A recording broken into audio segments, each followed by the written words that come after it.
यो बुझेर ठोकिदिएको त केपीले। त्यसकारण मैले भने म भए पनि यही गर्ने हो, तर म भए धेरै पहिला गर्ने हो। अझ यिनीहरूले त राष्ट्रपति पनि सोचिसकेको थियो क्यारे झलनाथलाई। यो हदमा गएका छन् उनीहरू त। अनि नन्दबहादुर चाहिँ नन्दकिशोर चाहिँ कार्यवाहक राष्ट्रपति तुरुन्तै। खेल त त्यहाँसम्मको त रजिसकेका रहेछ नि त यिनीहरूले। डाक्टर भन्नुभयो राष्ट्रपति त फलानु, प्रधानमन्त्री त, पार्टी अध्यक्ष त, राष्ट्रपतिलाई नि सक्ने, ओलीलाई पनि सक्ने, उपराष्ट्रपतिलाई एक्टिभ बनाएर राष्ट्रपतिको भूमिका निर्वाह गर्ने। त्यसकारण अहिले केपी ओलीले कु गर्यो भन्ने नैतिक आधार यिनीहरूसँग छ त डाक्टर साहब। कु असफल बनाएको छ यहाँ त। चाहिँ प्रचण्डको प्रचण्डका कारणले संसद विघटन भयो। त्यसमा दुई मात्रै छैन नि। यो कु चाहिँ केपी ओलीले गरेको होइन, कु असफल बनाइदिएको हो। मर्न म आँटे भने त मारेरै मर्छु नि, मर्नै छ भने पनि। यदि त्यो कु सफल भइदिएको भए अहिले कार्यवाहक राष्ट्रपति नन्दकिशोर हुन्थे, विद्या भण्डारी त्यहाँबाट हाम्रो वर्षमान पुनको जस्तो घुन्टा बोकेर हिँडिसकेको हुन्थिन् र केपी ओलीको डेरा बालकोटमा सर्थ्यो। म भए उही बेला हानिदिन्थेँ क्या। त्यो मैले भनेको कारण नै त्यही थियो। कम्युनिस्ट पार्टीभित्र यस्तो गर्ने वामदेवलाई त अझ थाहा छ नि त यिनीहरूलाई। वामदेवले त यस्तो गर्नलाई नुनचुक लाउनुपर्छ भन्थे, थुप्रो खनेर गाड्नुपर्छ भन्थे वामदेव त। हो, कारण प्रचण्ड र माधव नेपालहरू नै थिए हिजोको संसद विघटनको। छैन नि। 38 पृष्ठको प्रतिउत्तर पत्र हो। त्यसमा तिमी तल आउँदा आउँदा कसरी छोरीलाई कुटेर चाहिँ मेयर बनायो भनेको छ कि छैन? देशको कार्यकारिणी प्रमुखले गरेको रिमार्क हो त्यो। अब थोरै पनि नैतिकता भए रेणु दाहालले त्यो पदमा बसिरहन मिल्छ त? अदालतले फैसला गरेर उनी त्यहाँ बसेकी छिन्। फेरि त्यही होइन नेपालको अदालत भनेको। A1मै म केपी ओलीको ठाउँमा भए यिनीहरूलाई निकालिदिन्थेँ भनेर। यसको अर्को हिसाबै आउँदैन कि बाबु। अब प्रधानमन्त्री भए म उहाँ उनको ठाउँमा भएको पनि यही गरिदिन्थेँ। केपी ओलीको ठाउँमा सुरेन्द्र केसी भए पनि गर्ने चाहिँ संसद विघटनै थियो। एभरेज लिडरले गर्ने थियो। ग्रे यो गर्दैन होला भनेर अपेक्षा प्रचण्डबाट त म केही आशै गर्दिनँ। माधव नेपालले त बुझ्नुपर्छ नि, किनभने यो त नेकपा एमालेको पदचिन्ह हो नि त। उनले नै सिकाएको हो नि कृष्णप्रसाद के अरे केपी ओलीलाई यस्तो गर्नुपर्छ भनेर त। तर नेक्स्ट स्टेज भनेको चाहिँ सङ्कटकाल हो। केपी ओलीले त्यसै छोड्दैनन्। छोड्नुपर्ने अदालतै भन्दैन। अदालतले उ गरे अदालतले ब्याक ल्याइदिन्छ। ब्याक ल्याइदियो भने उनले ठोकिहाल्छन्। कार्यकारिणीमा त उसँग सबै अधिकार हुन्छ। सङ्कटकाल लागि ठोकिदिन्छन् उनले। 3 वर्ष लाएर भए पनि के अरे शेरबहादुरले त्यो 14 करोड उठाइकन छोडे। राजनीतिक विश्लेषक डाक्टर सुरेन्द्र केसी हुनुहुन्छ। डाक्टर मेरा स्वागत छ। ल हस्, धन्यवाद। धेरैचोटि कुराकानी गरियो। पहिला 2 वर्ष अगाडि 3 वर्ष अगाडि नै कुरा गर्दाखेरि पनि डाक्टर साहबले के अचम्मको कुरा गर्नुभयो होला जस्तो लाग्थ्यो हामीलाई। नभने पनि मनमा लाग्थ्यो। केपी ओलीले प्रधानमन्त्री छोड्न परेको दिन मध्यावधि निर्वाचन, प्रचण्ड प्रधानमन्त्री हुन नपाएका दिन पार्टी विभाजन भन्नुभएको थियो। त्यहाँ आइपुगे डाक्टर केसीको भविष्यवाणी मिल्यो भनेर ठुलो रोइलो छ नि अहिले चाहिँ। रमाइलो रोइलो या जे भनौँ, के हो डाक्टर साहब यो? होइन, अब मैले त यसमा त के भन्छ राजनीतिमा त्यसको फर्मुला फिट गर्ने हो। राजनीतिमा फर्मुला फिट गर्दाखेरि आन्सर जे आउँथ्यो मैले त्यो भनिदिएको मात्रै हो। अब विगत समयमा 2051 सालदेखि नै यो मध्यावधिको दौर सुरु भएको छ। त्यो चाहिँ गिरिजाले सुरु गरे, प्रचण्ड के हो मनमोहनले अगाडि बढाए, शेरबहादुर त्यही बाटोमा गए। अब केपी ओली मात्रै त्यसको सुल्टो बाटो हिँड्लान् भनेर त अपेक्षा गर्नु नै बेकार थियो। त्यो फर्मुला मैले फिट गर्दाखेरि त्यो आन्सर भनिदिएको हो। नेपाली कहिलेकाहीँ डाक्टर साहबले भन्नुहुन्छ नि समाजको विज्ञान, समाज विज्ञानमा चाहिँ 1 र 1 2 ठ्याक्कै नहुन पनि सक्छ, 1 र 1 4 पनि हुनसक्छ, 1 र 1 1 पनि हुनसक्छ भनेर हामीले धेरैचोटि विश्लेषण गरेका छौँ। ठ्याक्कै भयो नि त डाक्टर साहब। यो चाहिँ 1 र 1 2 नै निक्ल्यो नि समाज विज्ञानमा पनि। के हो डाक्टर साहब यो? होइन, अब यो संयोग भन्दा पनि हुन्छ। तर मैले उनीहरूको जुन चरित्र चित्रण जस्तो 4वटा त म अहिले पनि सम्झिन्छु यिनीहरूले यही गर्छन् मैले भनेको थिएँ, गरेँ। एउटा त यही भइहाल्यो। अर्को चाहिँ कुलमानको पुनर्नियुक्ति हुँदैन भनेर भाइसँगै भनेको हुँ, त्यो पनि भयो। युवराज खतिवडालाई अमेरिकाको राजदूत बनाउँछन् यहाँ देखाउने कुरा, त्यो सब बेकार हो भनेको थिएँ, त्यो पनि भयो। जयबहादुर चन्दलाई अख्तियारको प्रमुख आयुक्त बनाउँछन् भनेको थिएँ, त्यो पनि भयो। 1 हप्ता पनि भएको छैन। 1 हप्ता पनि भएको छैन। अघिल्लोचोटि बस्दाखेरि त्यो उहाँले कति करोड बुझेका छन् पहिला, हुने त्यही हो भनेको। अब अहिले यत्रो चाहिँ अध्यादेशमा नेपाली काङ्ग्रेसको सहमति छैन, के भनिरहेछ। अब शेरबहादुरको सिफारिसमा तिनको त्यहाँ नियुक्ति त भएको होइन होला। 1-2 जना मान्छेहरूको जो अहिले नियुक्त भयो हिजो, एक दुईजना मानिसले त्यो नियुक्तिलाई अस्वीकार गरेको भन्ने कुरा नै आएको छ। जयबहादुर चन्दले त अस्वीकार गरेको भन्ने कुरा नै आइरहेको छैन। भनेपछि काङ्ग्रेस कोटाबाटै भएको होला त्यो। एउटा प्रज्ञा प्रतिष्ठानमा एउटा प्राज्ञलाई मैले त्यस्तै किसिमको व्यङ्ग्य कसेँ, मलाई झगडा गर्न आयो। मेरो सूत्र के थियो भने ऊ चाहिँ नेपाली काङ्ग्रेसको त्यो लेखक सङ्घ भन्ने चाहिँ एउटा, त्यो लेखक सङ्घको सिफारिस र कोटाबाट ऊ प्राज्ञ भएको थियो। यति उसले मलाई चाहिँ प्रतिरोध गर्यो, मलाई झुटो कुरा भन्यो कि भन्ने लाग्यो। मैले त्यहाँ मौन त साधु नै कल्याण हुन्छ होला न त कुट्न आँटेको थियो उसले, त मलाई हातै छोड्न आँटेको थियो। अनि मैले त होइन, मेरो सूत्रको कुरा यो थियो, तर म तपाईँहरूलाई अपमान गर्ने मान्छे त होइन नि, तपाईँहरूलाई त म सर्वथा मान गरेर हिँड्ने मान्छे नै हुँ भने हो भने म त्यहाँबाट बचेर चाहिँ निस्केँ। अब प्रज्ञा प्रतिष्ठानको पनि के हुन्छ भने एउटा भाग एमालेको, अर्को भाग माओवादीको, अर्को भाग मधेसवादीको, यस्तो हुन्छ। अब त्यो फर्मुला फिट गर्दाखेरि त्यो प्राज्ञालाई मैले जे कुरा भनेको थिएँ उसले प्रतिरोध गर्यो, तर मैले उसलाई चाहिँ त्यो फर्मुला फिटिङको आधारमा त्यो कुरा भनेको थिएँ। अब यी जम्मै कुरा चाहिँ जे अहिले आकलन गरियो, मैले त्यो फर्मुला फिट गर्दा उत्पन्न भएका ती चाहिँ मेरा प्रोजेक्सनहरू हुन्। अब संयोगले धेरैजसो भनाइहरू चाहिँ यो सन्दर्भमा चाहिँ मिले। खै मान्छेलाई चाहिँ अब त्यो फर्मुला नबुझ्ने मान्छेलाई चाहिँ के भनेको होला? यत्रो केपी ओली हाई भइरहेछन्, नमध्यावधि निर्वाचन हुनु, स्थिर सरकार भनेर मतदान लिएर आएको छन्, कसरी हुनु, 2/3 नजिकको मत छ भन्ने मान्छेलाई तत्कालीन अवस्थामा लाग्थ्यो होला। तर परिणामले त फेरि ठ्याक्कै त्यहीँनिर आइपुग्यो। अब डाक्टर साहब, यो संसद विघटनसम्मको यात्रालाई एकचोटि हामी पार्टी एकतादेखि थोरै समीक्षा गर्दाखेरि कहाँ चाहिँ डाक्टर साहबले फिट गरेको सूत्रले त काम गर्यो, यिनीहरूको सूत्रले चाहिँ कहाँ काम गरेन र यो परिणाममा पुगे डाक्टर साहब अहिले? अब त्यो सन्दर्भमा त स्थिर सरकारको, शक्तिशाली सरकारको विषयमा पनि मैले महत्त्वपूर्ण कुरा नै भनेको थिएँ। यहाँबाट आशा केही नगरे, केपी ओलीसँग विकास निर्माणको कुनै भिजन नै छैन, हुँदैन त्यो कुरा। त्यति बेर त मलाई झन् देश निकाला गर्नुला जस्तो गर्थे, नभन्दै केही पनि भएन 2.5 वर्षमा वास्तवमा। अब अहिले त दलले साथ दिएन, कोरोनाले घात गर्यो, अस्थिरताको जड दलै भएको हुनाले हामीले केही गर्न सकेनौँ भन्ने कुरा उनीहरूले भन्ने नै भए। सँगसँगै यो 2/3 शक्तिशाली सरकार हो भन्थे। मेरो भनाइ के थियो भने इतिहासमै यतिको नालायक र कमजोर सरकार चाहिँ अर्को होइन है। त्यसमा पनि उनीहरूले मलाई कुट्न खोजेका थिए। जहाँसम्म भाइले सोधेको प्रश्न छ, यो चाहिँ कसले पार्टी विभाजनको अपयस बेहोर्ने भन्नेमा द्वन्द्व थियो यिनीहरूको। आज प्रदीप गेवालीको एउटा रिमार्क आइराखेको छ, 1 गते नै पार्टी फुटिसकेको हो, यो अहिले भन्ने कुरा कुनै महत्त्वको होइन। अब हाम्रो विचारमा केपी ओलीकै नाममा हामीले 2/3 पाएका थियौँ, साथीहरूको विचारमा केपी ओलीको कारणले यो होइन भन्ने लाग्थ्यो भनेदेखि अब हामीले मौका दिएका छौँ, जाउँ फेरि जनमतमा, जस्तो मत लिएर आउँछ अगाडि बढौँ। यो चाहिँ रिमार्क प्रदीप गेवालीको पछिल्लो रिमार्कको रूपमा चाहिँ आइराखेको छ। यसबाट के बुझिन्छ भने 1 गते नै चान्चुन आजको जो परिदृश्य देखिएको छ त्यो बाटोमा यिनीहरू गइसकेका थिए भन्ने कुरा। अब अस्तिको दिन मात्रै प्रधानमन्त्री चाहिँ प्रचण्ड निवास गए, गृहमन्त्री कहाँ नि गए। यी लालबुजकडहरूले चाहिँ प्रधानमन्त्री लत्रेको रूपमा व्याख्या गरे। कुनै लालबुजकडले भने कुनै लालबुजकडले चाहिँ हामी जाँदाखेरि प्रचण्डको पिछलग्गु भयो भन्थ्यो, अहिले त आफै मुन्ट्यौ त सम्म पनि भने। वास्तवमा केपी ओलीको चाहिँ यो योजना रहेछ र लङ्गेस्ट डे रहेछ, उनको शासनको लङ्गेस्ट डे चाहिँ अस्तिका दिन रहेछ। लङ्गेस्ट डे अफ जापान भन्ने एउटा किताब मैले पढेको थिएँ। त्यो लङ्गेस्ट डे अफ जापान भनेको चाहिँ अमेरिकाले नागासाकी र हिरोसिमामा बम प्रहार गरिसके पछिको जुन एउटा सन्त्रस्त वातावरण जापानमा उत्पन्न भएको थियो, त्यसपछि के गर्ने भन्ने विषयमा सम्राटको दरबार, सैनिक मुख्यालय र रक्षा मन्त्रालयको बिचमा आउँदा जाँदा के गर्ने कसो गर्ने, किनभने अमेरिकाले हिरोसिमा हानिसक्यो, नागासाकी हानिसक्यो, अब टोकियो हानिदियो भने त जापान भन्ने देशको त अस्तित्वै रहँदैन। अब के गर्ने भन्ने प्रसव वेदना उनीहरूसँग भयो। त्यो प्रसव वेदनालाई व्याख्या गर्ने किताबको नाम चाहिँ लङ्गेस्ट डे हुन्छ। वास्तवमा अस्तिको दिन केपीको शासनको लङ्गेस्ट डे थियो। उनी के गर्ने होला, कसो गर्ने होला भने त्यसपछि उनी कुमलटार गए, मन्त्री क्वार्टर गए, राष्ट्रपति भवन गए, फर्केर यहाँ आए।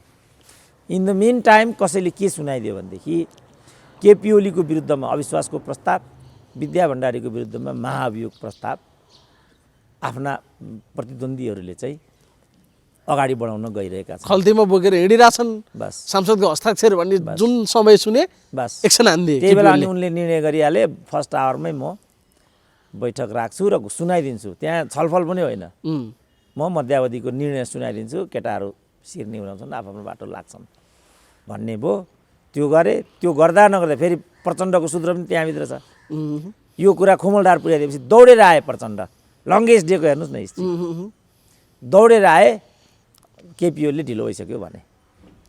अनि उनी गर्नु पर्यो भने के गर्न सक्दो रहेछन् एकै दिनमा? हेरौँ न डाक्टर साहब, संसद विघटन, उसले अविश्वासको प्रस्ताव राख्यो, यताबाट निर्वाचन मिति घोषणा भयो, उता स्थायी कमिटी बैठक भयो, कारबाहीको सिफारिस गर्यो, के गर्यो कसो गर्यो, यो गतिमा काम गरिदिएको भयो यो दिन आउँथ्यो पनि भनिरहेछन् नि कतिपय मान्छेले सामाजिक सञ्जालमा। डाक्टर साहब त्यो त अध्यादेशकै हेरौँ न। अध्यादेशको निर्णय गरे, राष्ट्रपति भवन गयो, प्रमाणिक भयो, अनि राजपत्रमा पठाइयो, प्रकाशित भयो, बैठक बसियो। हेर कति कुरा भयो त एकै दिनमा।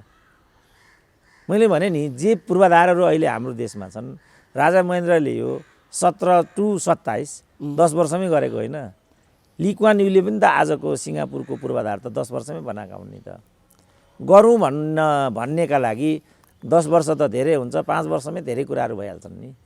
के हुन्छ र बजेट चाहिँ विनियोजन गर्ने हो, अनि ठेकापट्टा इत्यादि गभर्मेन्ट लेभलमै गरे पनि भयो। ठेकेदारले दिए पनि समयभित्र गर्नुपर्छ, गरेन भने कारबाही हुन्छ भनिदिए। हुन नसक्ने भन्ने कुरा के छ र? सिंहदरबार जस्तो अस्ति हामीले कुरा गऱ्यौँ नि, चन्द्र शमशेरले सिंहदरबार 1 वर्षमा बनाएको 1400 कोठाको थियो। अहिले त्यही सिंहदरबारको एउटा कोठा मर्मत गर्न यिनीलाई 6 वर्ष भएन, अहिले भुइँचालो आएको 4 वर्ष 5 वर्ष भयो। त्यो एउटा कोठा मर्मत भएको छैन। रानी पोखरी कति वर्ष लाग्यो त यिनीहरूले? धराराको कुरा पनि त्यही हो। त गरौँ भन्दा मलाई राम्रोसँग थाहा छ नि त। यो 2042 सालको कुरा जस्तो लाग्छ। यहाँ सार्कको कन्फरेन्स भइरहेको थियो।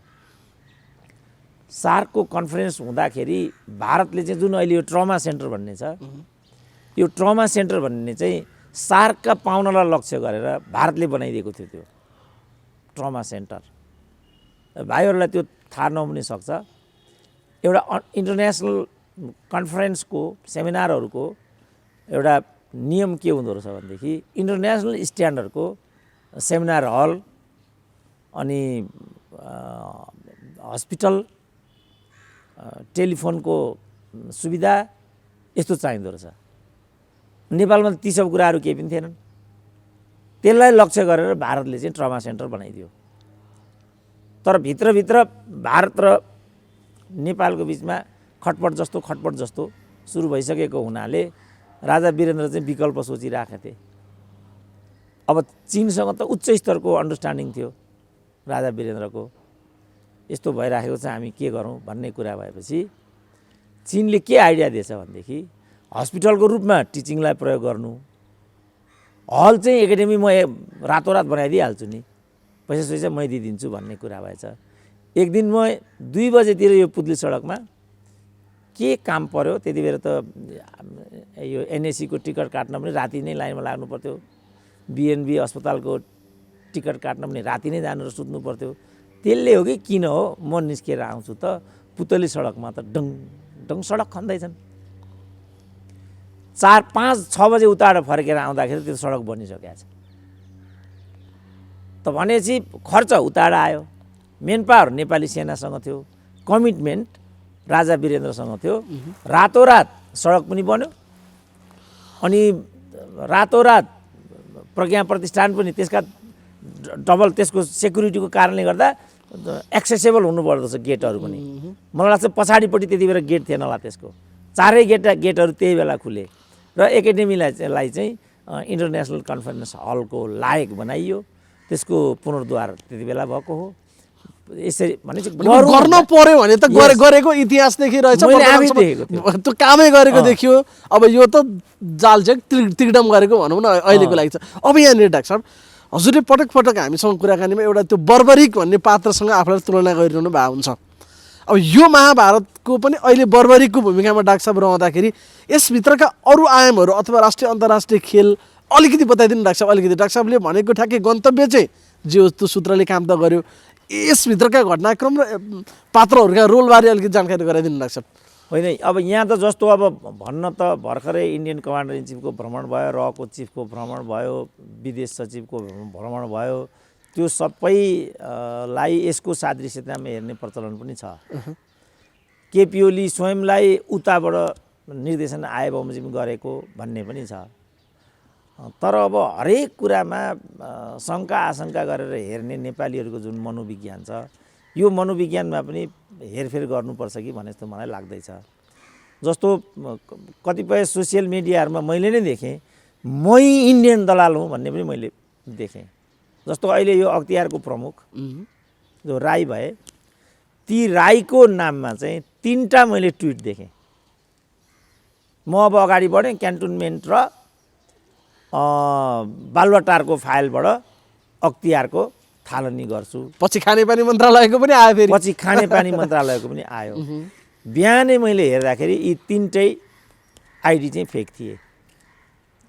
अब यो मलाई हो जस्तो लाग्छ, जस्तो अहिले मेरै पनि कति पुराना अन्तर्वार्ता 1 हप्ता अगाडि दिएको भनेर सुरेन्द्र केसी माइतीघर मण्डेलामा चाहिँ वक्ताको रूपमा आउँदैछन् भनेर, ती कुनै अन्तर्वार्ता मेरा होइनन्, ती कुनै कार्यक्रममा म छुइनँ, तर ती जम्मै मेरा कार्यक्रममा हुन् भनेर पनि सोसियल मिडियामा चाहिँ प्रसारण। त्यस कारण नेपालीहरूको विश्वसनीयता अब धेरै तल आयो। कतिपय अवस्थामा मान्छेले दुरुपयोग गरे, त्यसलाई चाहिँ त्यसरी भन्नु होइन डाक्टर साहब? त्यस्तो भनौँ न, यो कुनै मिडियाले गर्ने काम होइन नि त यो। त यसको आधारमा म के भन्न सक्छु भने, हाम्रो जुन यो पद्धति छ, यो पद्धतिमा पुनर्विचार गर्नुपर्छ। सबैलाई इन्डियन देख्ने, हिजो सबैलाई दरबारिया देख्थे।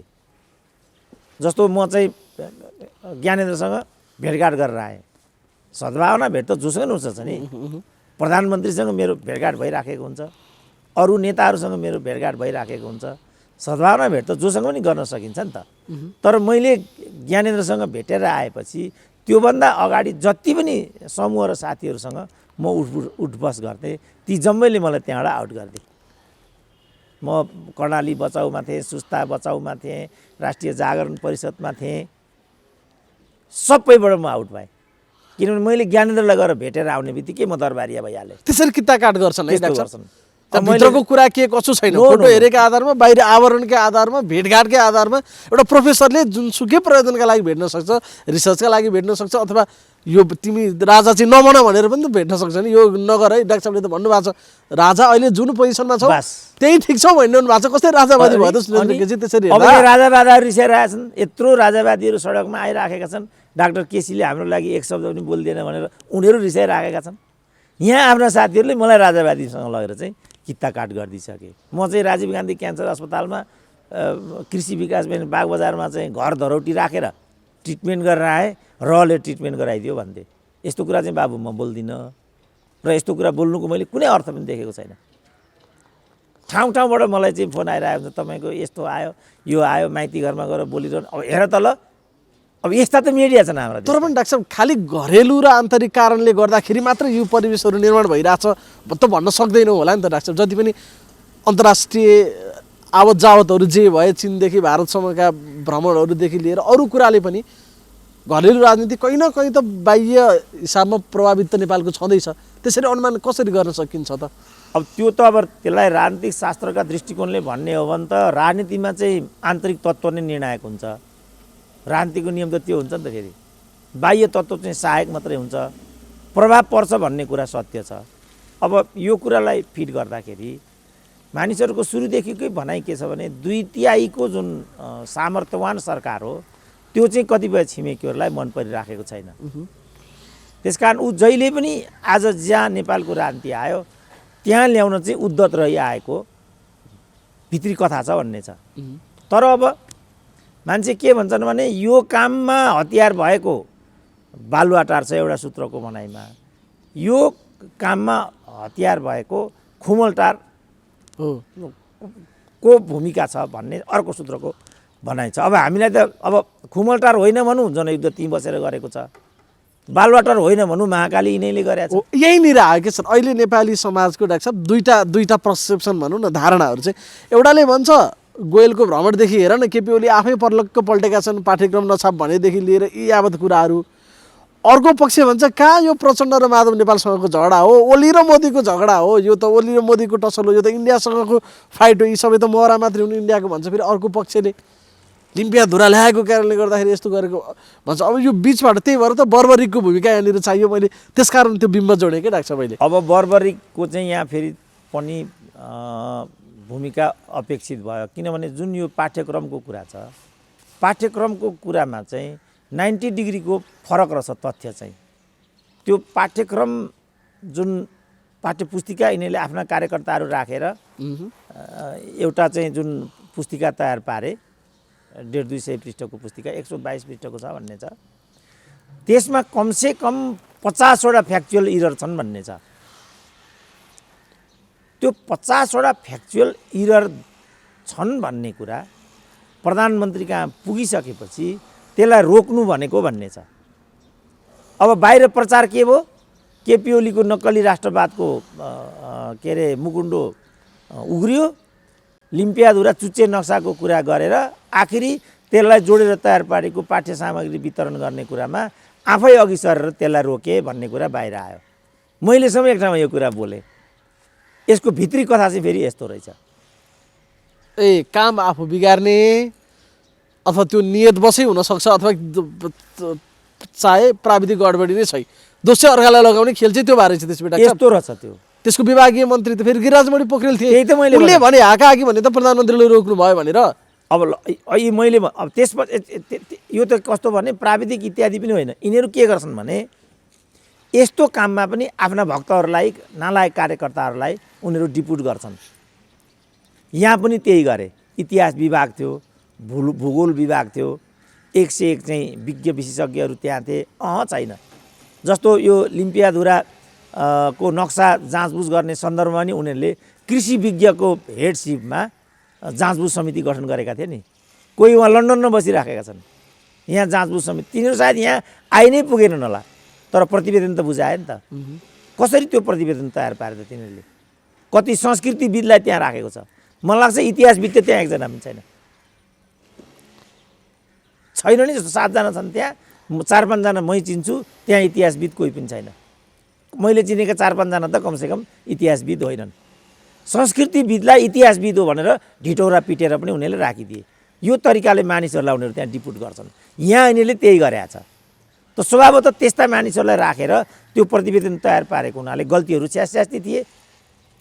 यति कस्टली चिप्लो पेपरमा उनीहरूले 10-20 लाख त्यहाँ मलाई लाग्छ तिनीहरूले कमसेकम 50 लाख। फेरि हाम्रो स्वभाव त्यो गहिरेर कहाँ के कसो सोधी खोजी गर्ने, त्यसको तथ्य अन्वेषण सम्प्रेषण गर्ने कुरामा छैन। केलाई केपी ओलीको राष्ट्रवाद आजबाट सकियो भन्यो भन्यो सक्यो। मैले नै बोलेँ नि एक ठाउँमा, ल र केपी ओलीको नक्कली राष्ट्रवाद मैले नै भने।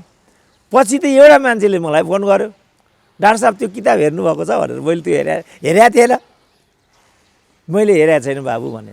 त्यो किताब म हजुरलाई पठाइदिउँला, त्यसमा कमसेकम 23 वटा मिस्टेक चाहिँ मैले नै अन्डरलाइन गरेको छु। त्यहाँ केही नभए 50 वटा मिस्टेक छन्, त्यस कारणले रोकेको भनेपछि म छाँगाडा खसेँ। त यहाँ पनि यही कुराहरू आकर्षित हुन्छ। जस्तो भारतीय कमान्डर इन चिफकै कुरा, भारतीय कमान्डर इन चिफ त रेगुलर जुन नेपाली सेना र भारतीय सेना बिचको चाहिँ मानार्थ कमान्डर इन चिफ चाहिँ एक्सचेन्ज गर्ने चाहिँ वर्षौँदेखिको पद्धति छ। त्यसको एउटा श्रृङ्खलाको रूपमा, पछिल्लो कडीको रूपमा उनी यहाँ आइराखेका छन्। तिनलाई पनि हामीले लिम्पियाधुरासँगै जोडेर हेर्दियौँ। अब रको चिफ कसरी आएका हुन्, किन आएका हुन्, के कुरा भयो, राज्यले त केही पनि भनेको छैन नि त। विभिन्न कुराहरू त्यहाँ आएका छन्। अब प्रधानमन्त्रीको भनाइअनुसार र प्रधानमन्त्रीका सूत्रहरूको भनाइअनुसार नरेन्द्र मोदीको दूतको रूपमा उनी आएका छन्। यो कुरा भएको छ। परराष्ट्र सचिव चाहिँ जो आए त्यसपछि जुन आदान प्रदान पनि अवरुद्ध भइराखेको थियो। यो चुच्चे नक्सा पछि त बिल्कुलै अवरुद्ध भइराखेको थियो। त्यसलाई खुलाउने कडीको रूपमा यी सबै कुराहरू भएका भनिराखेको छ राज्यले। अब बलै गरिकन हामीले यो केपी ओली सरकार को मध्यावधिसँग लगेर जोड्नु पर्यो भने त्यसलाई के आधार र तर्कमा, अनुमानकै भरमा ठोकिदिने त? अब गोप्य भनेको छ प्रधानमन्त्री र गोयल मात्र बस्ने, यो भयो भनेर फेरि यस्तो मनोवादहरू यहाँ आइसक्छ। अब यही हो, हामीले जस्तो सायद उपेन्द्र यादवको पालामा यस खालका भेटघाटहरूमा चाहिँ कोड अफ कन्डक्ट बनाएको थियो उनले। मैले सुनेअनुसार त्यही कारण उनले चाहिँ मन्त्री पदबाटै पन्सिनुपर्ने अवस्था आयो र परराष्ट्र मन्त्री भएका व्यक्तिले स्वास्थ्य मन्त्रीमा गएर चित्त बुझाउनु पर्ने अवस्था आयो। किनभने कोही पनि पदाधिकारी नेपालमा यदि पद्धति र देशको पक्षमा उभियो भनेदेखि त्यसको जागिर जाने कुरा त प्राय डन जस्तै छ। धेरै हदसम्म भीम रावलको पनि यही भएको हुनुपर्छ। देशको पक्षमा काम गर्यो कि त्यो खेर गयो भनेर बुझ्दा सिद्धिहाल्छ कुरा। जस्तो प्रधानमन्त्रीले संसद विघटनको प्रस्ताव गरेपछि कतिपयले अब राष्ट्रपतिका भूमिकाका विषयमा अब सधैँ विवादित भइहाल्नुहुन्छ। यसुपर चाहिँ डाक्टर साहबको के छ? डाक्टर साहब कुन चाहिँ भन्नुभयो? राष्ट्रपतिले द्रुत गतिमा जसरी सदर गरिदिनु भयो, कतिले चाहिँ विचार गर्नुहुन्छ होला राष्ट्रपतिले गर्नुपर्छ, यो चाहिँ गैर संवैधानिक छ, यसो छ उसो छ भन्ने कुरा गर्दाखेरि चाहिँ साटसुट्ट आइहाल्यो नयाँ निर्वाचनको मिति तोकेर। त्यो पनि यो अध्यादेशकै शैली त हो नि, कमान्डो शैली। किनभने राष्ट्रपति यो बाटो हिँड्नेमा कृत सङ्कल्पित थिइन्। त्यस कारण मैले हिजोदेखि भनेको थिएँ राइट म्यान राइट प्लेस हुनुपर्छ। अब विद्या भण्डारीको राष्ट्रपति हुने त एउटा पनि ल्याकत थिएन। यिनीहरूले राष्ट्रपति त के धेरै वर्ष पहिला मन्त्री बनाइदिइसके, मन्त्री पनि यस्तो मन्त्री रक्षा मन्त्री बनाइदिइसके। यसको बाई प्रोडक्ट यो हो भन्ने मलाई मेरो पुरानो रिमार्क हो। तर यही हकमा चाहिँ म के भन्छु भनेदेखि उनकै विरुद्ध महाअभियोगै सुरु गरे नि त। मैले यहीँनिर जान लागेँ। मेरा विरुद्ध महाभियोग तयार अवस्थामा छ अनि प्रधानमन्त्रीलाई अविश्वासको प्रस्ताव गोजीमा बोकेर हिँडेको छ, अनि त्यसलाई डाक्टर केसी त्यहाँ भए चाहिँ बचाउनु हुन्थ्यो त। मैले प्रश्न यहाँनिर गर्न लागेको थिएँ कि डाक्टर साहब भनिसकेँ नि, यो एकदम ती सब कुकर्महरूको मैले कतिचोटि भने त जे कुकर्म यिनीहरूले यो गएको 2 वर्ष गरे त्यसको नतिजा चाहिँ संसद विघटन हो र यो हुनु अवश्यम्भावी छ। मैले आज भनेको होइन, 2 वर्ष अगाडि नै भनेको हो नि। अब यहाँनिर डाक्टर साहब ठ्याक्कै ठाउँमा कहाँनिर आइपुग्नु भयो भने त्यसो भए संसद विघटन गर्नुको जिम्मेवार केपी ओली मात्रै होइनन् कि अझ होइनन् कि कसरी भन्ने डाक्टर साहब? जस्तो उनीहरूको कर्म डाक्टर साहबले पटक पटक हामीलाई भनेको, म आज अलिकति फ्ल्यासब्याकमा स्मरण पनि गरौँ जस्तो लागिरहेको छ कि गलत कामले असल परिणाम दिँदैन भन्ने कुरा त डाक्टर साहबले पटक पटक उद्धृत गरिरहनु भएको छ। अनि कसको कामको परिणाम चाहिँ यहाँ पुग्यो त भन्ने अब विश्लेषण गर्नु पर्यो नि डाक्टर साहब। त्यसो भए यो हुनुको पूर्ण जिम्मेवारी चाहिँ प्रचण्डको हो। प्रचण्डका कारणले संसद विघटन भयो। त्यसमा 2 मात्रै छैन नि। उनको जुन श्रृङ्खलाबद्ध जुन उनका दुराशयहरू रहे त्यसको नतिजा चाहिँ यो हो मुख्य रूपमा चाहिँ। तर यसलाई बीच बचाउ गर्ने ठाउँमा विद्यादेवी होइन कि माधव नेपाल थिए। माधव नेपालले यो बाटो ठिक हुँदैन होला, अब कमिटीगत तरिकाले जाउँ, अथवा केपी ओली यो बाटो हिँड्यो भने हामी महाधिवेशनको बाटो जाउँ भनिदिएको भए मलाई लाग्छ यसलाई हामी टार्न सक्थ्यौँ। केपी ओली त अब अलिकति मुडाग्रही भन्ने कुरा, असहिष्णु भन्ने कुरा, असामाजिक भन्ने कुरा त स्थापितै छ नि त। अब केपी ओलीलाई त्यहाँ पुर्याएको त फेरि उनीहरूले नै हो। प्रचण्डले बुझ्नुपर्ने पार्टी एकता गर्दाखेरि कम्युनिस्ट पार्टीमा 2टा अध्यक्षको सिस्टम हुँदैन, उनीहरूले नै 2टा अध्यक्षको सिस्टम राखे। खालि परिणाम चाहिँ कारणले आउँछ होइन डाक्टर साहब? कारणले मात्र परिणाम आउँछ नि, हुन्छ नि त। परिणाम गौड विषय हो, कारण प्रधान विषय हो। कारण प्रचण्ड र माधव नेपालहरू नै थिए हिजोको संसद विघटनको। छैन नि, किनभने उनी जस्तो भनौँ त्यसपछि म भन्दै थिएँ अब 2 अध्यक्षको सिस्टम गरे नहुने कुरा नि। एउटा पार्टीमा 2 अध्यक्ष कसरी हुन्छ? एउटा पार्टीमा 2 अध्यक्ष तानातान भइहाल्छ। अब उनीहरूले त्यो 2 अध्यक्षको सिस्टम गरे। उनीहरूले आफूलाई कम्युनिस्ट पार्टी भनेका छन्। कम्युनिस्ट पार्टीमा त बहुपद भन्ने हुँदैन। त्यो त मोनोलिथिक पार्टी हो, एउटै आइडियोलोजी, एउटै लिडरसिप, एउटै सिस्टम हुन्छ। सिधो कुरा, कमिटीले निर्णय गरेपछि त्यसलाई जम्मैले परिपालन गर्नुपर्छ। कम्युनिस्ट पार्टीको त्यो चाहिँ अनुशासनात्मक सिद्धान्त हुन्छ। अब उनीहरू त्यो सब कुरालाई छोडेर छाडा राँगो जस्तो चारतिर हिँडिरहेछन्। नम्बर 2। नम्बर 3 पार्टी एकता गर्दाखेरि को बुँदा नम्बर 4मा आलो पालो प्रधानमन्त्रीत्व छ। प्रचण्डले त्यो पनि छोडेका छन्। नम्बर 5, पटक पटक प्रचण्डले केपी ओली पूर्ण अवधिको प्रधानमन्त्री हो मात्रै भनेका छैनन् कि यो सरकारलाई सबैभन्दा बढी बीच बचाउ गर्ने, प्रतिरोध गर्ने प्रचण्ड नै छन्। अन्त्यमा र उनी चाहिँ यो बाटोमा हिँडेका छन्। त्यसको परिणाम देशले मध्यावधि बेहोर्नु पर्यो। त्यो क्लियर कुरा छ नि यो। जसरी अहिले केपी ओलीले संसद विघटन गरे, कलङ्कको टिका लगाए, यसो गरे उसो गरे, असंवैधानिक काम गरे भनेर टार्गेटमा चाहिँ केपी ओली र विद्या भण्डारीले बनाइरहेका छन् एक ढङ्गले बाहिरी रूपमा हेर्दाखेरि। तर भित्री कुरा चाहिँ किन उनीहरू त्यहाँसम्म पुगे भनेर पनि विश्लेषण गर्नु जरुरी छैन डाक्टर साहब त्यसरी हेर्दाखेरि? होइन, टिका लागेकोमा दुई मात्रै छैन, त्यो परिणाम हो, परिणाम गलत भयो ल। यस यस। तर कारण के हो त पनि त बुझ्नु पर्ला नि त। कारण चाहिँ यिनीहरू हुन्। किनभने जस्तो केपी ओलीले के भनेको थियो, क्लियर कट भने केपी ओलीका सूत्रहरूले भनौँ न, उनीहरूले के भनेको थियो भने चैतसम्म उहाँ चाहिँ पार्टीको नेतृत्व गर्न चाहनुहुन्छ, 2.5 वर्ष प्रधानमन्त्री हुन चाहनुहुन्छ, चैतसम्म चाहिँ पार्टीको नेतृत्व गर्न चाहनुहुन्छ। साथीहरूलाई हतार छ भने मङ्सिरमै पार्टी महाधिवेशन गरौँ त भनौँ न। अहिलेसम्म पनि पार्टी बैठक भएको छ ल भन्नु त, पार्टी कमिटीले पूर्णता पाइराखेको छैन, अस्तव्यस्त नै छन् तिनीहरू। उनीहरू एक दिन पनि त्यसलाई लिएर छलफल गर्दैनन्, न उनीहरू कोभिडलाई लिएर छलफल गर्छन्, खालि उनीहरू एउटै कुरामा छलफल गर्छन्, केपी ओलीले अहिले नै हट्नुपर्छ, केपी ओलीले अहिले नै हट्नुपर्छ। मैले चाहिँ केमा अलिकति भिन्न मत राखेको भने केपी ओली हटे ल, अनि तिमीहरू अध्यक्ष र प्रधानमन्त्री भयो, केपी ओलीले फेरि यही गरे भने गर्न पाउँछन् कि पाउँदैनन्। त्यस कारण मैले भनेको थिएँ डे 1 मै म केपी ओलीको ठाउँमा भए यिनीहरूलाई निकालिदिन्थेँ भनेर। यसको अर्को हिसाबै आउँदैन कि बाबु। अब प्रधानमन्त्री भए म उहाँ उनको ठाउँमा भएको पनि यही गरिदिन्थेँ, तर कृष्णप्रसाद भट्टराई भएको यो गर्ने थिएनन्, किनभने उनी त मोरल लिडर थिए नि। भनेको आज यो यो यो जति पनि परिस्थिति छ यसलाई हेर्दाखेरि केपी ओलीको ठाउँमा सुरेन्द्र केसी भए पनि गर्ने चाहिँ संसद विघटनै थियो। एभरेज लिडरले गर्ने थियो, ग्रेट लिडरले त्यो गर्दैन। किनभने अब मुलुकलाई मध्यावधिमा लगेपछि त ठुलो अपव्यय हुन्छ, सामाजिक ध्रुवीकरण द्वन्द्वहरू, दलीय ध्रुवीकरण द्वन्द्वहरू, अन्तर्कलह, झगडा, काटमार यस्तो हुन्छ नि त। त्यसले त राष्ट्रलाई त केही पनि पे गर्दैन। हामी कोभिडको विरुद्धमा लड्नुपर्ने क्षणमा छौँ, हाम्रो अर्थव्यवस्था धाराशायी भइराखेको छ। अब हामी फेरि अर्को मध्यावधिमा गइराखेका छौँ भनेपछि यसमा त क्षतिभन्दा प्रति त केही पनि हुँदैन नि। ठुलो नेताले त यो कुरालाई सहज रूपमा लिन्छ। जस्तो अटल बिहारी वाजपेयीको सरकार 13 दिनमा ढल्ने भयो, उनले सत्ता छोड्दै मध्यावधिमा गएनन् नि। तर हाम्रो यहाँ मनमोहन अधिकारीले 9 महिनामा चाहिँ सरकार ढल्ने भयो।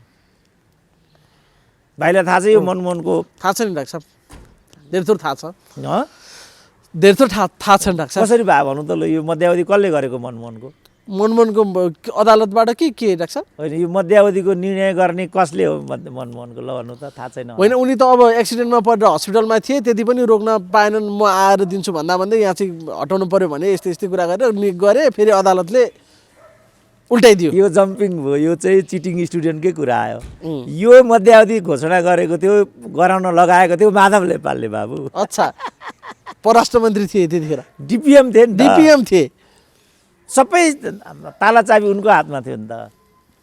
उपमहासचिव वामदेव गौतम थिए। अनि नेकपा एमालेको परम्परा र अभ्यास विपरीत गरेछ र केपी ओलीले। कुरै बुझाएको छैन कार्यकर्ताले। डाक्टर साहब, अब हजुरको कुरा त सरस्वती सुन्दाखेरि त जुन ढङ्गले आलोचना भइरहेछ नि, ठिक छ परिणाम त गलत भयो डाक्टर साहब, ठिकै ठाउँमा हुनुहुन्छ, तर यही परिणामै गर्नु पर्थ्यो भन्ने ठाउँमा पनि डाक्टर साहब हुनुहुन्छ नि। डाक्टर साहब, यहाँ कुरा अलिकति बुझ्दैन, कुरा के हो? होइन, यो अहिलेको हाम्रो आलोचना त केपी ओलीको भइरहेछ नि त अहिले। होइन, त डाक्टर साहब ठिक गर्यो भन्दै हुनुहुन्छ फेरि एक किसिमले। होइन, ठिक गर्यो कहाँ भनेको छु? गर्नु पर्थ्यो यही भन्नुको अर्थ चाहिँ ठिक हो। मेन लिडरसिपले गर्ने नै यही हो।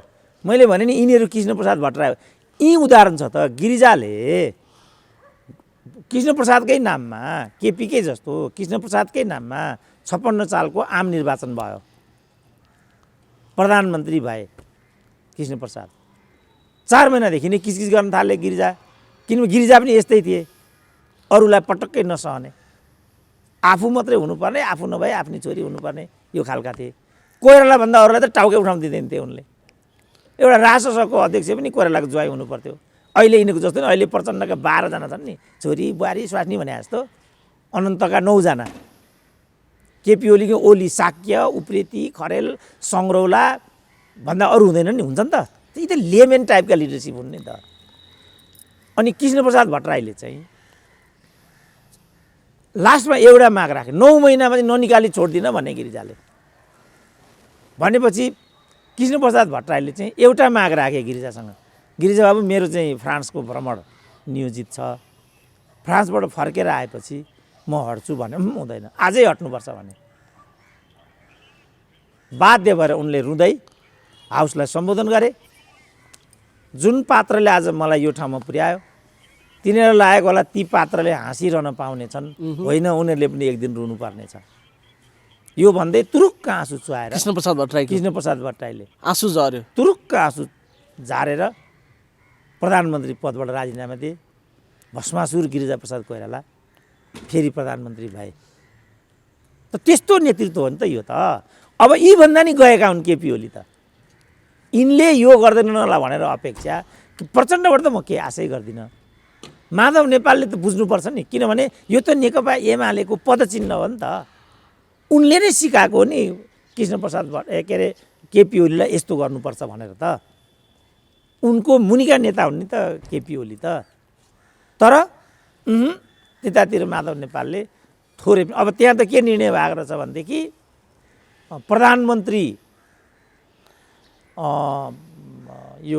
प्रधानमन्त्री प्रचण्ड अझ यिनीहरूले त राष्ट्रपति पनि सोचिसकेको थियो क्यारे झलनाथलाई यो हदमा गएका रहेछन् उनीहरू त तयारी त उनीहरूले पनि त सम्पूर्ण गरेका थिए यो बुझेर ठोकिदिएको त केपीले त्यस कारण मैले भने म भए पनि यही गर्ने हो तर म भए धेरै पहिला गर्ने हो पार्टीबाट निकालिदिने पनि भन्नुभएको थियो उनले त त्यतिसम्म नि गरेको छैन कम्युनिस्ट पार्टीमा गुटबन्दी पाइँदैन के बाबु आज हामी अर्को विषयमा कुराकानी गर्दै हुन्थ्यौँ होला नि गर्न त गर्ने नै रहेछौँ आज हामीले कुरा यदि संसद विघटन नगरेको भए यिनीहरूले हिजै अविश्वासको प्रस्ताव राखेर हिजो स्थायी कमिटीबाट कारवाही गरेर दुनियाँ त ऊ त सकाउनु त यिनीहरूले नि सकाउनै खोजेका रहेछन् नि त्यो त सेकेन्ड भयो यिनीहरूले त हाउसमा स्पिकर आफ्नो मान्छे छ नि त त्यहाँ दर्ता गरिसकेको भन्ने छ त्यो कसैले त्यो चुहाइदियो हजुर यहाँ यस्तो हुँदैछ भनेर किनभने अहिले नेपालमा कुनै गोपनीयता रहँदैन अख्तियारमा होस् सायद नेपाल प्रहरीमा अब सेनामा कहाँसम्म हुन्छ कुनै पनि सेक्रेसी मेन्टेन हुँदैन अनि त्यो चुइहाल्छ कुनै एउटा सूत्रले हजुर यहाँ त यस्तो गर्दैछन् भनेर खबर ल्याइदियो यहाँ भनेर ठोकिदियो त्यति हो कुरा अब नत्र अनि अब राष्ट्रपतिलाई पनि कन्भिन्स गर्न सजिलो भयो किनभने राष्ट्रपतिको पनि जागिर तुरुन्त गइहाल्यो तुरुन्त त्यो दर्ता हुने बित्तिकै उनी निलम्बित हुने रहेछन् अनि नन्दकिशोर चाहिँ कार्यवाहक राष्ट्रपति तुरुन्तै खेल त त्यहाँसम्मको त रजिसकेका रहेछ नि तिनीहरूले डाक्टर ल्याउनु राष्ट्रपति त फलानु प्रधानमन्त्री त पार्टी अध्यक्ष त राष्ट्रपतिलाई पनि सक्ने ओलीलाई पनि सक्ने उपराष्ट्रपतिलाई एक्टिभ बनाएर राष्ट्रपतिको भूमिका निर्वाह गर्ने त्यसकारण अहिले केपी ओलीले कु गर्यो भन्ने नैतिक आधार कु असफल बनाएको छ यहाँ त कु गरेको होइन केपी ओलीले त्यसरी हेर्दा त्यता नभन्नु न दलाली हुन्छ त्यो होइन दलाली होइन कुन चाहिँ कु त ढाक्छ यो त कु त कु कुन चाहिँ कु भन्नु उनीहरूले कु गर्न आँटिर जस्तो भन्नु परवेज मुशरफ चाहिँ विदेश गएका थिए विदेश गएका थिए फर्केर आए इस्लामाबादमा आउँदाखेरि नवाज शरीफ प्रधानमन्त्री थिए यसको जहाजै ल्यान्ड गर्न नदेऊ भन्थे परवेज मुशरफले माथिबाट सैनिक कु गरिदियो जसले पनि गर्छ नि त्यस्तो त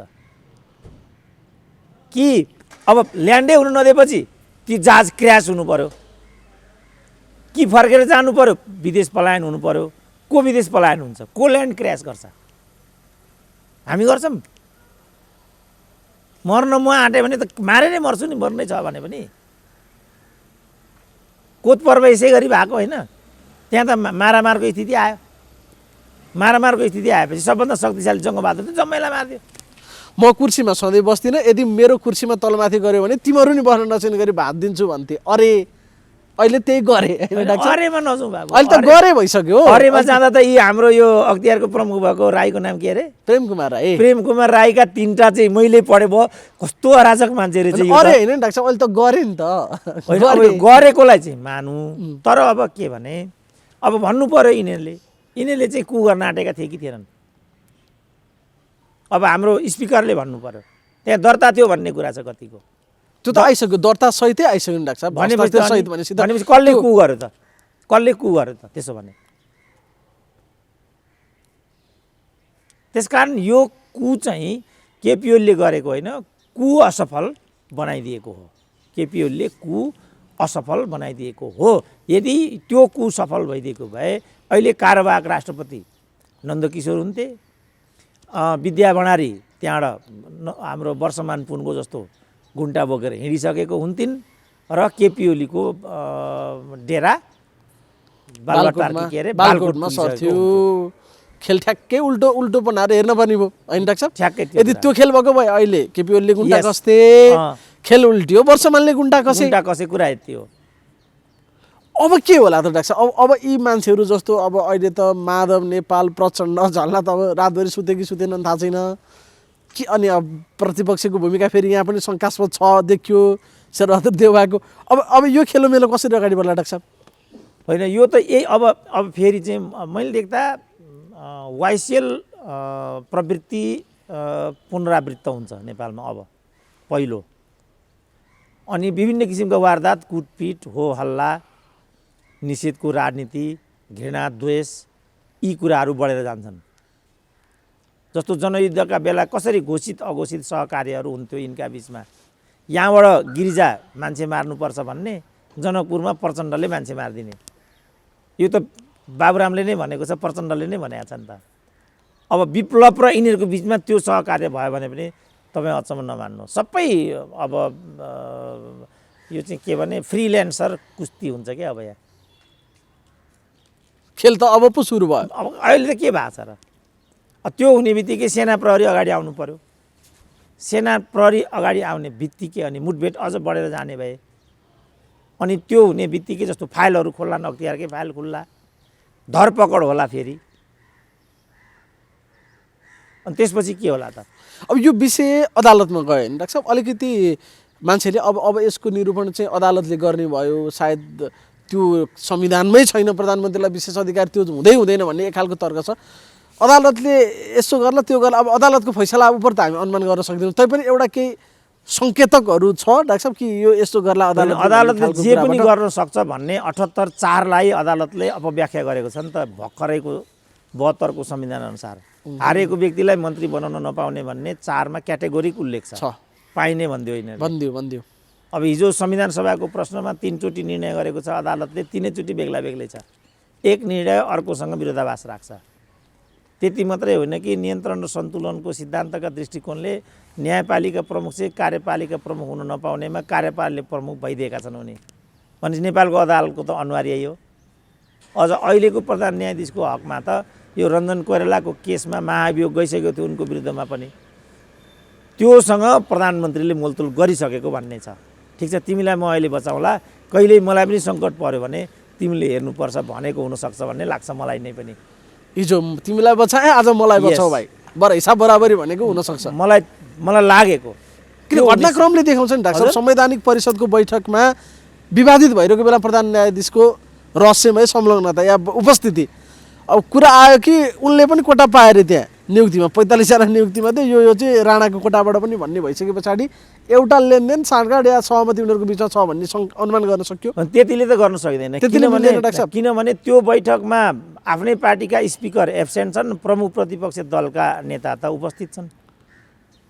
प्रमुख प्रतिपक्ष दलको नेता समेत उपस्थित भएको बैठकमा एउटा जागिर खाने प्रधान न्यायाधीश एब्सेन्ट रहने भन्ने त कल्पनै गर्न सकिँदैन। जागिरै न हो प्रधान न्यायाधीश भने के हो र?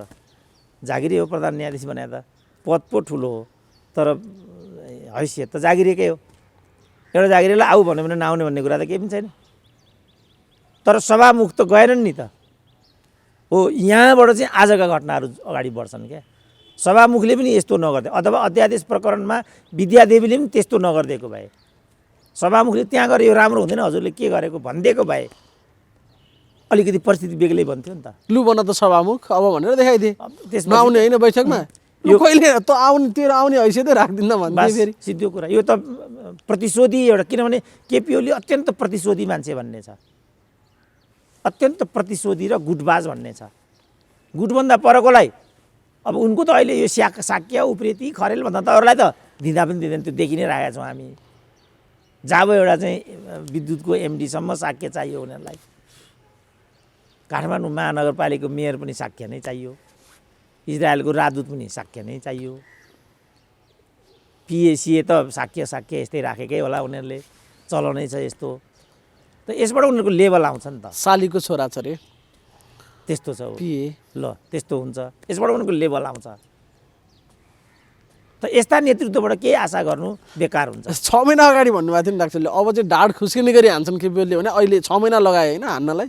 होइन त्यो ढाड त खुस्काएकै हो त। मैले भने नि म भए उही बेला हानिदिन्थेँ क्या। त्यो मैले भनेको कारण नै त्यही थियो। कम्युनिस्ट पार्टीभित्र यस्तो गर्ने वामदेवलाई त अझ थाहा छ नि त यिनीहरूलाई। वामदेवले त यस्तो गर्नलाई नुनचुक लाउनुपर्छ भन्थे, थुप्रो खनेर गाड्नुपर्छ भन्थे वामदेव त, जमिन मुनि पुर्नुपर्छ भन्थे। त्यही पार्टी नै हो यो। अघि मैले भने नि मध्यावधिको सिफारिस गराउने नै, त्यो लेख्ने नै माधव नेपाल हो नि त। अनि अहिले कलङ्कको टिका लाउनु भयो कामरेड केपी ओलीले भन्दैछन् त गाँठे। मिल्यो त कुरा, त्यो केही पनि मिल्दैन यो। त्यतिखेर मनमोहनलाई उकास्ने माधव नेपालै थिए। मध्यावधि निर्वाचन कुनै भाइलाई थाहा छैन होला त भन्न सकिन्छ अहिले। मनमोहनको कुन मन्त्रालय त ल भनौँ त भन्न सकिँदैन, भन्नु त। उनलाई विभाग पनि दिएको थिएन, दरबार मात्रै दिएको थियो। जहिले पनि प्रधानमन्त्रीले रक्षा यस्तो हेरिरहेको हुन्छ। मनमोहनलाई त यिनीहरू मान्छे भन्दैन थिए नि त यिनीहरू। त्यहाँ थपना राखेको मात्र थियो मनमोहनलाई चाहिँ। किनभने त्यो नाम मात्रको एउटा राखिदिएको, यो मदन भण्डारीले नै गरेको काम हो यो। किन उनको चाहिँ लेजिटिमेसी थियो, त्यो लेजिटिमेसीलाई मुखौटाको रूपमा दुरुपयोग गर्न यिनीहरूले त्यो पार्टीलाई एकीकरण गरेको पनि त्यही 2टा अधिकारीको लागि थियो, 3टा भनौँ न, पुष्पलालकी श्रीमती, मनमोहनका दाजु, यति थियो। अरू सबै त बिचरा कहाँ छन् नि अहिले। त्यो पार्टीका 1 से 1 शरण विक्रम मल्ल कहाँ छन्, लोकनारायण सुवेदी कहाँ छन्, ऋषि कट्टेले कहाँ छन्, मदन भण्डारी। त्यो मदन भण्डारीको घटना भएको बेला त्यो गाडीमा सँगै चढ्ने गोर्खामा ड्रप हुने ऋषि कट्टेल भने त हैसियतका हुन् तिनी पनि, अहिले नेकपाको नेतै छन् तिनी। यस्ता त कहाँ छन् नि। डाक्टर साहब हान्न त हाने, ढाड खुस्किने गरी खुस्क्यो भने त अब उनी सफल होलान्।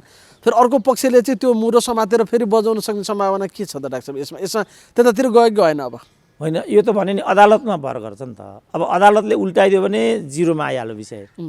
त्यो भए फेरि केपी विद्या दुइटै सिद्धे। अनि त्यो हुने बित्तिकै उनीहरूले त्यो प्रक्रिया थाल्छन्। केपी ओलीले सङ्कटकाल लगाइदिन्छन् त्यसपछि राज्यसँग। होइन, अदालतले फैसला गर्यो भने पनि फेरि अर्को स्टेप बाँकी नै छ। मध्यावधिमा रोकियो, त्यसपछि उनले सङ्कटकाल लागू गरिदिन्छन्। तपाईँ के गर्नुहुन्छ भनिगयो भने जो बिलो स्ट्यान्डर्डको लिडरसिप हुन्छ त्यसले कार्यकारी सम्पूर्ण कार्यकारी अधिकारहरू दुरुपयोग गर्छ। कहीँ पनि भनौँ न, इदी अमिनले के गरेको थियो, इन्दिरा गान्धीले के गरेको थियो, कहीँका शासकहरू हेर्नु न। म्यानमारमा के भयो 50 वर्षसम्म, थाइल्यान्डमा के भइरहेछ अहिले नै। अनि यीका केपी ओली चाहिँ के बुद्ध हुनुपर्ने हो? अदालतबाट विचारहरू आशा गरिरहेछन्। अदालतले यदि केपीको प्रतिकूल निर्णय गर्यो भने सङ्कटकाल लाग्छ त्यसपछि। किनभने अदालतले कार्यपालिकाको एउटा मेन स्पिडभन्दा पर जाने पद्धति नै हुँदैन।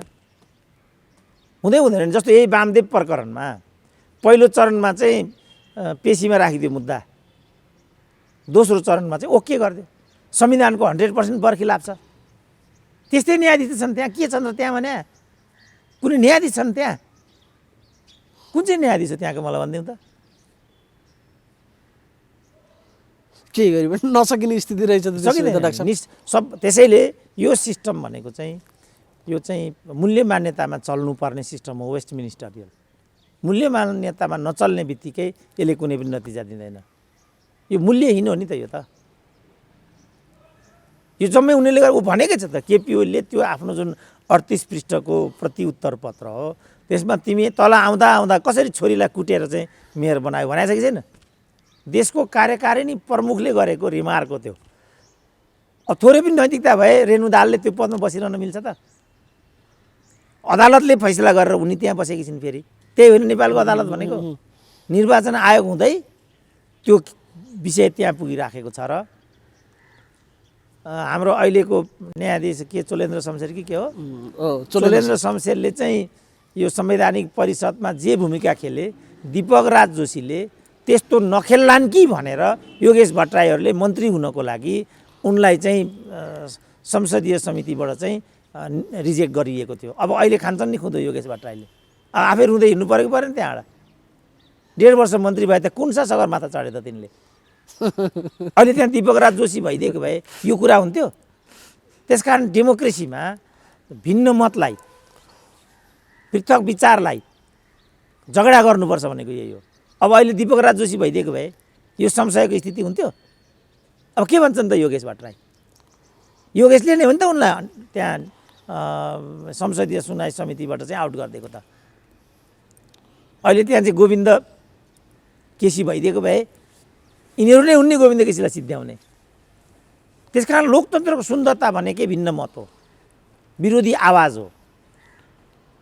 एउटा तर्क छ जवाहरलाल नेहरूको पालामा जवाहरलाल हिँड्ने बित्तिकै हाउसमा सांसदहरू जम्मै जराकजुरुक उठ्थे अरे। अनि एकचोटि हकारे नेहरूले, तिमीहरू किन बैठक छोडेर के गरिरहेछौ, तिमीहरू सिक्नुपर्छ, कुरा सुन्नुपर्छ विरोधीहरूका, क्या हो यस्तो भनेपछि अब तपाईँ हिँडेपछि हामीले कसको कुरा सुन्ने, त्यहाँ कुरा सुन्न लायक मान्छे कोही हुँदैन भने अरे काङ्ग्रेसीहरूले। अनि होइन, त्यहाँ सुन्न लायक मभन्दा पनि सुन्न लायक अटल बिहारी वाजपेयी छन्। अटल बिहारी वाजपेयीको जहिले पनि तिमीहरूले सुनिसकेर के भन्दा रहेछन् मलाई भन्नु भन्थे अरे। अब 40 वर्षपछि जब अटल बिहारी वाजपेयी चाहिँ भारतका प्रधानमन्त्री भए, प्रधानमन्त्री अफिसको करिडोरमा एउटा फोटो झुन्निएको थियो, त्यो पण्डित जवाहरलाल नेहरूको थियो। त्यो फोटो वर्षौँदेखि अटल बिहारी वाजपेयीले देखिरहेका थिए। तर जब अटल बिहारी वाजपेयी प्रधानमन्त्री भए एक दिन अचानक त्यो फोटो गायब भयो। किनभने ती चम्चालाई के लाग्यो भने अब यो त काङ्ग्रेसीको फोटो हो, अटल बिहारीलाई यो मन पर्दैन ल हटाइदिउँ भनेर उनीहरूले हटाइदिए। तर अटल बिहारी वाजपेयीले सोधे यहाँको फोटो कहाँ गयो? भोलिपल्ट बिहानै फेरि नेहरूको फोटो त्यहाँ झुन्नियो। त लोकतन्त्रमा चाहिँ विरोधी नेतालाई, भिन्न मतलाई सकेसम्म चाहिँ मानमनितो गर्नुपर्छ। यिनीहरूले हिँडेको बाटो हेरौँ त ल, त्यो बुढो डाक्टर बिचरा लखेटिकन के को लागि, त्यो सिएमसी हस्पिटल कि के अरे झापाको बिएनसी, त्यसको लागि हेर त बिचरा। यो कहाँ कजको लागि लडेको डाक्टर, ऊ कहाँ पैसा कमाउनको लागि अघि बढेको उद्यमी। हिँडे त दाजुभाइहरू एउटै गाडी चढेर योगेश र घनश्याम। केपी ओलीको यो कदमलाई हामी असफल बनाएर छाड्छौँ भन्दै हिँडेका छन् हिजो। अब कुन्टा कसरी साथीहरूले अब त्यो बाटो अगाडि गयो भने मुलुकमा सैनिक शासन लाग्छ। मैले अरू हुने देखेको छैन। मध्यावधि जसरी हुन्छ भनेको थिएँ नि मैले, यो पछाडि फर्क्यो भने सङ्कटकाल लाग्छ देशमा। के ठानेको छ यिनीहरूले? चुबो लाएर निर्वाचनको तयारी गरे बरु गर साथीभाइ हो। अहिले त घरसम्म गएर बस्न पाछौँ, फेरि बसाइ सर्ला दिल्ली बजारतिर, त्यस्तो भयो भने स्थिति होइन डाक्टर साहब? अब के हुन्छ के गर्छन् त्यो म भन्न सक्दिनँ। तर नेक्स्ट स्टेज भनेको चाहिँ सङ्कटकाल हो। केपी ओलीले त्यसै छोड्दैनन्, छोड्नुपर्ने अवस्थै भन्दैन। अदालतले उ गरे अदालतले ब्याक ल्याइदिन्छ, ब्याक ल्याइदियो भने उनले ठोकिहाल्छन्। कार्यकारीमा त उसँग सबै अधिकार हुन्छ। सङ्कटकाल लागि ठोकिदिन्छन् उनले। अब यो सङ्कटकाल राम्रो कि नराम्रो, यो मध्यावधि पाउँथे कि पाउँदैनथे, संविधानमा के व्यवस्था छ कस्तो व्यवस्था, त्यसमा डिबेट गरौँ। त्यसमा म केही पनि नो भन्दिनँ। तर बाटो त्यही हो। धेरै महँगो पर्ने बाटोतर्फ गयो नि त। यी कुराहरू डाक्टर साहबले भन्नुहुन्छ नि, लाल बुझकटहरूलाई थाहा थिएन त पहिला भने नि। होइन, उनीहरूले हिँडेकै बाटो यही हो नि त। उनीहरू यतै जान चाहन्छन्, उनीहरूको बाटै यही हो। त्यो बाटोमा केपी ओलीले पुर्याइदिए होइन, कहाँ केपी ओलीले पुर्याइदिए? त्यो बाटोमा यिनीहरूले केपी ओलीलाई पुर्याइदिए। अनि हाम्रो दुई भाइले त खुन्टा कसेनछन् त डाक्टर साहब। को दुई भाइ?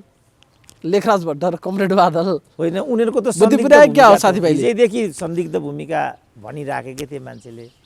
अब हिजो आएर उनीहरूले सबै कुरा फुकालेर देखाइदिए। टोपबहादुर रायमाझी पनि बैठकमा गएनन् रे।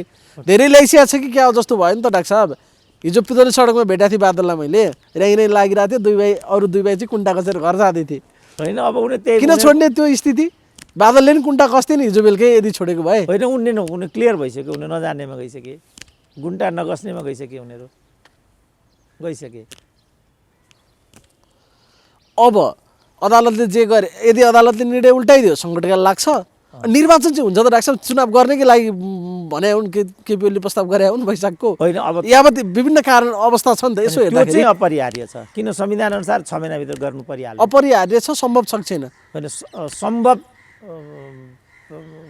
सम्भव हुन्छ किन हुँदैन कोभिड भन्छन् के भन्लान् दुनियाँ भन्लान् त्यसको लागि आम सहमति चाहिन्छ आम सहमति गरे भने त हाम्रो के लाग्छ सिक्किमलाई चाहिँ आम सहमतिबाट भारतमा मिलाइदिएका थिए त्यसको त हामी केही पनि गर्न सक्दैनौँ नि बुद्धिमत्ता चाहिँ निर्वाचनतिर लाग्ने अब के गर्ने हो गर्नुतिर चाहिँ बुद्धिमानी हुन्छ यसमा पनि फेरि खेलोमेलो तलमाथि गर्न थाल्यो भने साथीभाइले अर्को परिणाम फेरि भोग्न तयारी गर्दा हुने स्थिति देखा परेको नजाउँ हामी किनभने जे स्टेपिङ भइराखेको छ यो ठिक भइराखेको छ यो राम्रो भइराखेको छ भनेर हामी सराहना गर्नेपट्टि त छैनौँ यो गलतै भइराखेको छ होइन यसलाई सराहना यो चाहिँ संविधानको पनि मर्म विपरीत छ संविधानको कुनै धारामा यो व्यवस्था छँदा पनि छैन तर अब हाम्रा शासकहरू त मुडाग्राही छन् मुडाग्राही शासकले त संविधान पनि हेर्दैन लोकलज्जा पनि हेर्दैन त्यो आधारमा मैले भनेको यिनीहरू मध्यावधिमा जान्छन् भनेर गए खाउ हुँदो भन्नु अब त्यो स्थिति आयो यो ठिक छ त म भन्न सक्ने कुरा छैन मैले फेरि किनभने यो तर खालि के भने यो जुन नतिजा आइरहेको छ केपी ओलीको कारणले मात्रै आइराखेको छैन उनीहरूले यो बाटै बन्द गरेर निरन्तर चाहिँ महाधिवेशनको बाटोमा गइदिएको भए अब के थियो चैत भनेको अहिले पुस होइन अहिले माघ फागुन 2 महिना कुनै अर्को व्यक्ति यो पार्टीको अध्यक्ष हुँदा पहाड त खस्ने थिएन होला नि त त्यस कारण तातै मर्यौँ जली खाउँ जली मरौँ भन्ने चाहिँ असल नेतृत्वको खुबी पनि होइन र गुण पनि होइन अब अन्तिम प्रश्न चाहिँ डाक्टर साहब यो मुख देखाउने भन्ने प्रश्न हुन्छ नि 2/3 हामीलाई देऊ यति देऊ बहुमत देऊ एकल सरकार चलाउँछौँ समृद्ध नेपाल सुखी नेपाली के हो के थिए नि पुरै कति किलोको मालाले एउटै मालाले बेर्थ्यो क्या प्रचण्ड र केपी ओलीलाई अनि सक्छन् अब दुवै पक्षले मुख देखाएर के भनेर जाने अनुहार पनि देखाउनु पर्ला नि यहाँ त ठोकिदिए होइन मैले एउटा संस्कृत उखान भन्थेँ नि एक लज्जा त्याज्यम सर्वत्र विजयी भवेतम मान्छेको इज्जत चाहिँ 4 अलमले ढाकेको हुन्छ कोही नाङ्गा बाबा भएर चाहिँ शिवरात्रिमा त्यहाँ उपस्थित हुन्छ र दिदीबहिनी ढोग्न जान्छन् भने बाबै लज्जित हुनु पर्दैन यी त्यस्ता बाबा हुन् दिगम्बर झाहरू हुन् यिनीहरू त यिनीहरूलाई केही लाज घिन हुँदैन त्यस्तो हुन्थ्यो भने त्यत्रो जनयुद्ध गरेर आएका शहीद बेपत्ताहरू मागेर हिँडेका होलान् कतै यिनले आफ्नो स्वास्नी छोरी बोकेर चाहिँ राष्ट्रपतिसम्म बनाइदिए खोइ त त्योभन्दा त कम लज्जाको कुरा हुन्छ यो कसैले बुहारीलाई मन्त्री बनाइदिए कसैले कुटेर छोरीलाई मेयर बनाइदिए के लाज भने के हो भाइ अब यही आरोप प्रत्यारोप तैँले छोरी जिताउनलाई मतपत्र छ्याप्नु पर्यो होइन यस्तासँग मिल्ने भन्ला अर्कोले भ्रष्टाचारी भन्ला यी दुई पक्षको ककटेल ल त्यसलाई त उनी चुनावी उत्सव भन्छन् मलाई एकचोटि कुञ्चैको मनमोहकै कसको चुनावी तयारीमा लगेर राखेँ मेरै वार्डमा गएँ अनि पछि चुनाव सकिसकेपछि त चुनावमा त यस्तो कुरा गर्थ्यो चुनावपछि त यस्तो कुरै गर्न छोड्यो त्यो त चुनावी कुरा थियो चुनाव भनेको त चाडबाड जस्तै हो डाँड साफ भन्थ्यो एउटा लालबुजाकरले खामोस खाएँ म त त्यस्ता हुन् के बाबु यिनीहरू त जे लाज नहोगिन् जे आउँछ मजाले पचाउँछ एउटा कुरा चाहिँ फेरि छुटेछ यो प्रेम कुमार राईको विषय छ नि डाक्टर अब कतिपयले अनुमान गरिसके अब जागिन्छ है केपी ओलीले अब एकदम भट्टाभट अब लाइन लागेर साथीभाइहरू जान्छन् खोरतिर भन्छन् के हो कुरा होइन अब त्यो भयो भने अनौठो हुँदैन मर्निङ सोच द डे भने जस्तो किनभने तर त्यो गरे पनि यिनीहरूको लागि काल हो त्यो फेरि इन्दिरा गान्धीलाई त्यही गर्न खोजेका थिए इन्दिरा गान्धीको उदय भयो आखिर त यो जम्मै भ्रष्टहरूको सञ्जाल हो काल भनेको केपी ओलीकै काल हुन्छ त्यो फेरि किनभने रिटालिएट प्रतिशोधबाट आयो भने त्यसलाई जनताले राम्रो भन्दैन गर्नुपर्ने बेलामा यिनीहरू गरेनन् अब गरे भने त प्रतिशोध भन्ने हुन्छ नि त किनभने यसको नाइके भने त फेरि विष्णु पौडेल हुन् उनी यो क्याबिनेटमा छन् अनि त्यस्ताले यस्तालाई कसरी कारबाही गर्ने त्यो ट्विट चाहिँ फेक थियो तर त्यसको भावमा चाहिँ जनता साह्रै इन्टरटेन गरिरहेको थियो कि म क्यान्टनमेन्टको फाइल खोल्ने अब खानेपानी मन्त्रालय यस्तो उस्तो जनता चाहिँ त्यो हेर्न चाहिरहेको छन् कि जस्तो देखियो कि राईलाई कुटाउने कुरा हो यो त्यो सम्भव छैन त्यो बाटो गयो भने सम्भव होला गर्नुपर्ने चाहिँ त्यही हो नि होइन डाक्टर साहब हुन चाहिँ हुनुपर्ने त धेरै छोटिसके नि यिनीहरूले लोकमानलाई हामीले त्यहाँ अख्तियार प्रमुख बनाएको हो त लोकमानले बालवटारको फाइल निकाल्न लाग्दाखेरि न जागिर गएको हो सुशीला कार्कीको के गल्ती थियो भन्नु त अब उनीहरूले अहिले पनि त्यो बिर्सिरहेछन् जयबहादुर चन्दको प्रकरण भनेको सुशीला कार्कीसँग जोडिन्छ त्यसकै बाई प्रोडक्ट तब के उपाय छ त अब उनीहरूको केही पनि उपाय छैन। सुशीला कार्कीलाई पनि त महाभियोग लगाउन खोजेका थिए यिनीहरूले, केही पनि उपाय छैन नि। एक लज्जा त्याज्यम सर्वत्र विजयी भवेतम। खेल सुरु भयो, बाँकी दृश्यहरू थप रोचक हुनेछन्। 3 वर्ष लाएर भए पनि के अरे शेरबहादुरले त्यो 14 करोड उठाइकन छोडे। धेरै धेरै धन्यवाद छ डाक्टर। ल धन्यवाद।